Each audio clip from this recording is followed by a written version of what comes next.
ताति भूरी। भगवान अपने भक्त के हृदय में अहंकार नहीं रहने देते, जो अहंकार होता है उसे नष्ट कर देते हैं। जब तक अहंकार रहता है तो भ्रष्ट होने के पूरे चांस हैं, और जहां अहंकार खत्म हो गया तो फिर ऐसे गोद में रखते हैं भगवान। करो सदा तिनके रखवारी, जिम बालक राखे महतारी। अहंकार बहुत निंदनीय है और त्याज्य है, क्योंकि अहंकार से ही बड़े पूज्य जनों का अपमान हो जाता है, बड़े बड़े अपराध बन जाते हैं, गुरुजनों के प्रति अपराध बन जाते। देखो, अगर थोड़ा अहंकार आ जाए तो नारद जी जैसे महात्मा में भी दोष उत्पन्न हो जाए।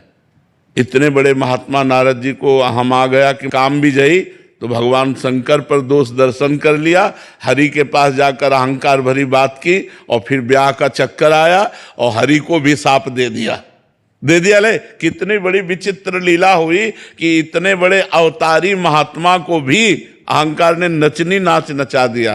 केवल एक बात आ गई कि काम भी जई हूं।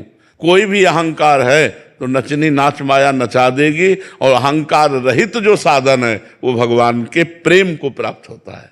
जो साधन कर रहा है, कर तो प्रभु का ही रहा है महाराज जी, बट क्या उसके जीवन में ठाकुर जी ऐसी परिस्थिति लाएंगे घटना घटेगी उसके जीवन में जब उसका अहंकार न, मतलब आना वही है भगवान। या तो ऐसे समझ जाओ जैसे समझ के नहीं, जैसे गुरुदेव ने हमको अपनी शरण में ले लिया तो हम ऐसी भावना करें कि हमारा जो भजन साधन चल रहा है गुरुदेव की कृपा से चल रहा है, क्योंकि जब गुरुदेव नहीं मिले थे तो कोई भजन साधन नहीं चल रहा था।